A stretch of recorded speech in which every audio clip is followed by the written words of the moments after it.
Dear students, आपका स्वागत है अपने यूट्यूब चैनल पंडित अर्जुन प्रसाद त्रिपाठी स्मारक इंटर कॉलेज पर। हम आज सिंथेसिस का अध्ययन कर रहे हैं। हम पिछले वीडियो में प्रेजेंट पार्टिसिपल द्वारा दो विधियों से सिंथेसिस बनाना सीखे हैं।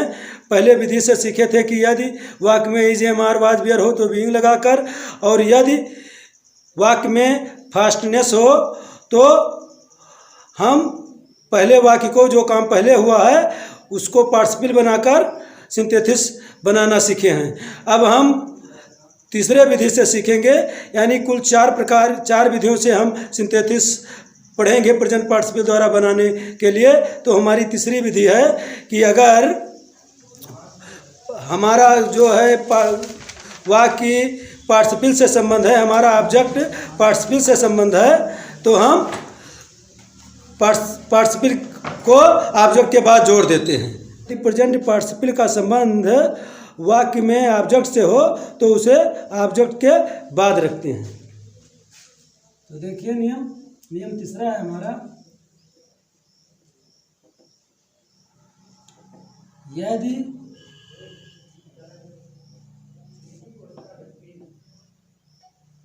वाक्य में पार्टिसिपल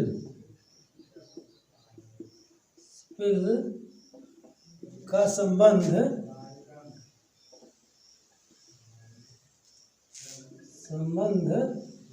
ऑब्जेक्ट से हो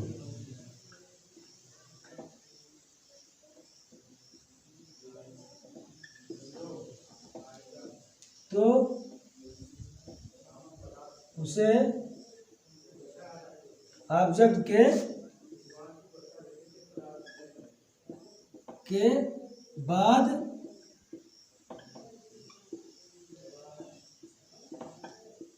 रखते हैं। अगर एक वाक्य में पार्टिसिपल दिया हो और उसका संबंध ऑब्जेक्ट से हो तो उस पार्टिसिपल को ऑब्जेक्ट के बाद रखा जाता है।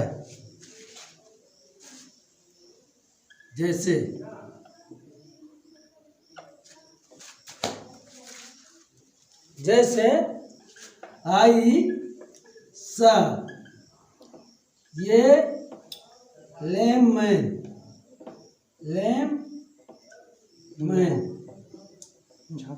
ही was begging on the road। I saw a lame man, I miss मैं सा माने देखा, आ लेम मैन माने एक लंगड़े आदमी को, he was begging on the road, वह सड़क पर भीख मांग रहा था। तो हम इसका देखिए कैसे सिंथेसिस बनाएंगे दोनों वाक्य को जोड़कर। आई सा ये लेम मैन,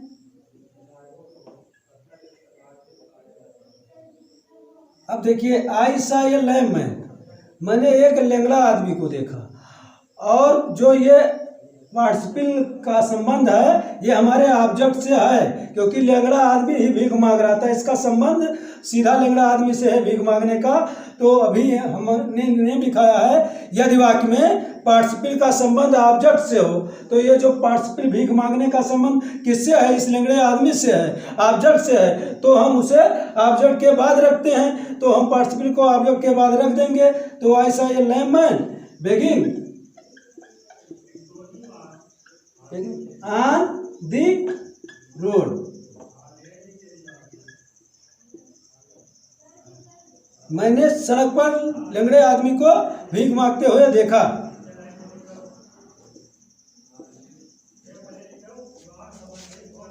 दूसरा वाक्य, the teacher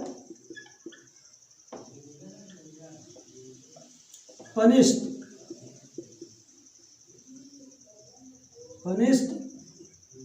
the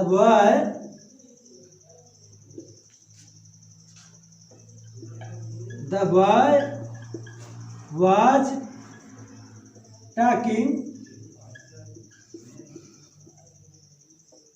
during the class।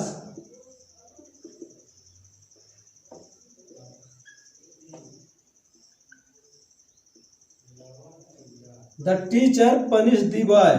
अध्यापक ने लड़के को दंडित किया। The teacher punish the boy. अध्यापक ने लड़के को दंडित किया। The boy was talking during the class. लड़का कक्षा के दौरान बात कर रहा था।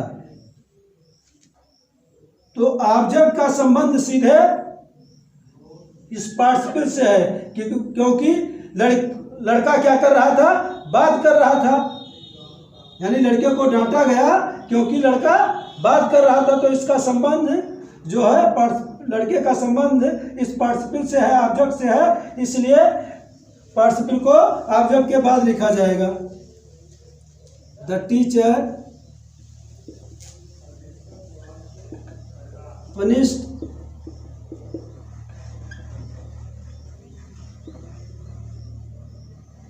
the boy talking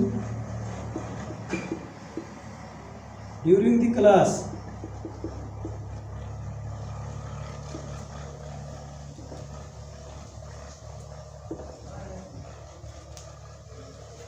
अध्यापक ने लड़के को डांटा क्योंकि वह कक्षा के दौरान बात कर रहा था। अध्यापक ने लड़के को दंडित किया। अध्यापक ने लड़के को दंडित किया क्योंकि वह कक्षा के दौरान बात कर रहा था। देखिए, शिक्षक ने लड़के को दंडित किया।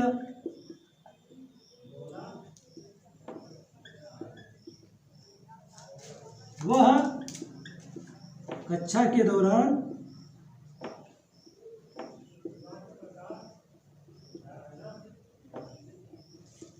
बात कर रहा था।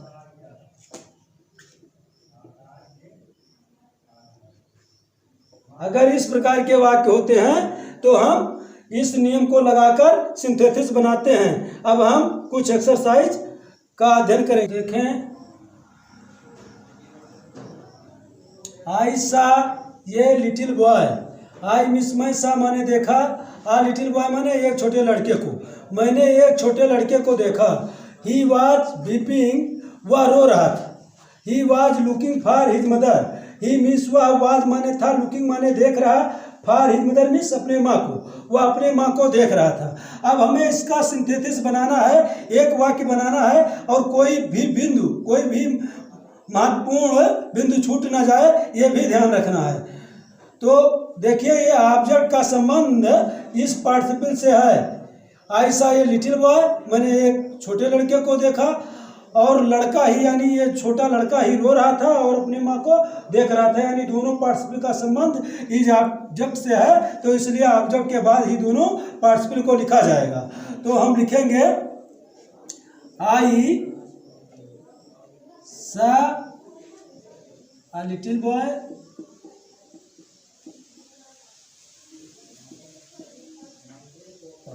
अब इसके बाद में वीपिंग,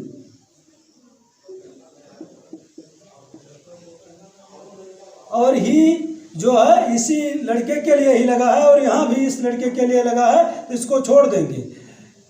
तो आई सा ये लिटिल बॉय वीपिंग और एंड कंजक्शन से जोड़ देंगे। एंड लुकिंग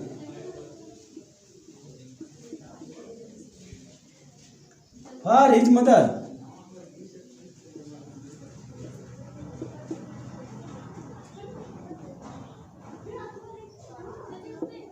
यानी मैंने एक छोटे लड़के को देखा जो रो रहा था और अपनी माँ की तरफ या अपनी माँ को देख रहा था। दूसरा वाक्य, आई सा राम, मैंने राम को देखा।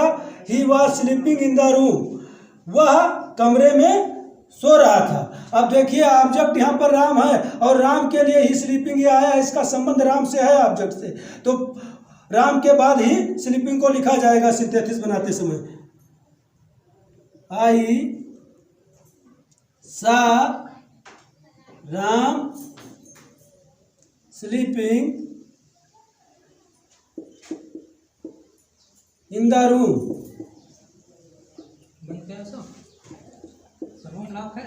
मैंने राम को देखा जो कमरे में सो रहा था। तीसरा वाक्य है हमारा, वी सा राहुल, हमने राहुल को देखा। He was beating his wife, वह अपने पत्नी को पीट रहा था। तो राहुल का संबंध पीटने से है, तो सिंथेसिस बनाते समय हम इस पार्टिसिपल को राहुल ऑब्जेक्ट के बाद ही रखेंगे। तो बी सा राहुल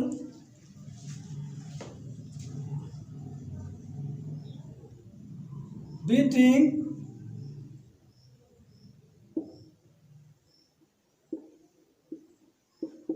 हिज वाइफ, मैंने राहुल को देखा जो अपने पत्नी को पीट रहा था। अब चौथा सेंटेंस है हमारा, आयशा ये मैन या आयशा अ मैन, मैंने एक आदमी को देखा। ही वॉज कैरिंग ये lamp in his hand. He means वह वाज माने था, कैरिंग माने ले जा रहा था। कैरिंग है यहाँ पर, कैरिंग। आयशा ये मैन, ही वॉज कैरिंग, वह ले जा रहा था। ये लैंप, एक lamp in his hand means अपने हाथ में, वह अपने हाथ में लैंप ले जा रहा था। तो मैन का जो संबंध है इस कैरिंग से है, इसलिए इसको इसके बाद रखा जाएगा। तो आई सा अ मैन कैरिंग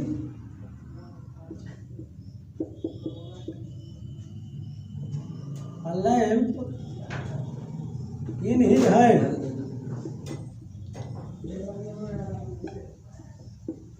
मैंने एक आदमी को अपने हाथ में लैंप ले जाते हुए देखा, या मैंने एक आदमी देखा जो अपने हाथ में लैंप लिए जा रहा था। पांचवा वाक्य, गोपाल सा अ चाइल्ड, गोपाल ने एक बच्चे को देखा। He was drowning in the river, वह नदी में डूब रहा था। गोपाल, यहाँ चाइल्ड का जो संबंध है ड्राउनिंग यानी डूबने से है। ये पार्टिसिपल का संबंध इस ऑब्जेक्ट से है, इसलिए ऑब्जेक्ट के बाद ही इस पार्टिसिपल को लिखेंगे। तो गोपाल सा अ चाइल्ड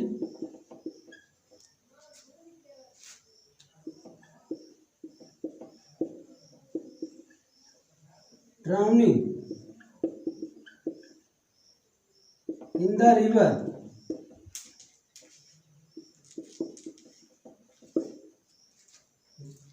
गोपाल ने एक बच्चे को देखा जो नदी में डूब रहा था। अब देखिए छठवां वाक्य है, छठवां सेंटेंस है हमारा, आई सा ए मैन, मैंने एक आदमी को देखा। ही वॉज ब्लाइंड, वह अंधा था। ही वॉज कैरिंग ये लैंप इन हिज हैंड, वह अपने हाथ में लैंप लिए हुआ था या ले जा रहा था, वह अपने हाथ में लैंप ले जा रहा था। He was carrying a picture in his shoulder, तो वह अपने कंधे पे एक घड़ा ले जा रहा था। तो इसमें 4 वाक्य है। तो देखिए 4 वाक्य का कैसे हम सिंथेसिस बनाएंगे।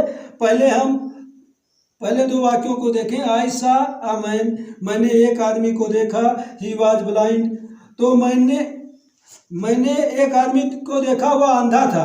तो मैंने एक अंधे आदमी को देखा। मैंने एक अंधे आदमी को देखा। सबसे पहले हम बनाएंगे कि मैंने एक अंधे आदमी को देखा, वह अपने हाथ में वो अपने हाथ में लैंप ले जा रहा था और अपने कंधे पर घड़े को ले जा रहा था। आई सा ये ब्लाइंड मैन कैरिंग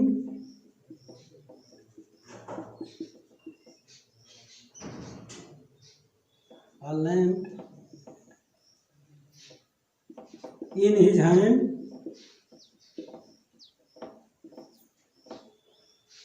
and, अब यहाँ पर कैरिंग शब्द लिखा गया है, इसलिए कैरिंग को इसमें नहीं लिखा जाएगा। ये आप पिक्चर इन हिज शोल्डर से जोड़ दिया जाएगा। एंड ये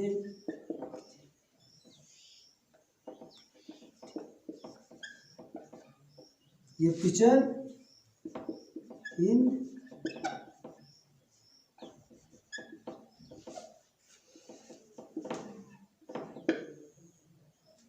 यानी मैंने एक अंधे आदमी को देखा जो अपने हाथ में लैंप को ले जा रहा था और अपने कंधे पर घड़े को ले जा रहा था। इस प्रकार हम रूल नंबर 3 से प्रेजेंट पार्टिसिपल द्वारा सिंथेसिस बनाना सीखे हैं। अब हम अगले वीडियो में रूल्स नंबर 4 का प्रयोग करके सिंथेसिस बनाना सीखेंगे। अगर हमारा ये वीडियो आपको पसंद आया हो तो लाइक करना, कमेंट करना, शेयर करना ना भूलें। जय हिंद, जय भारत, वंदे मातरम।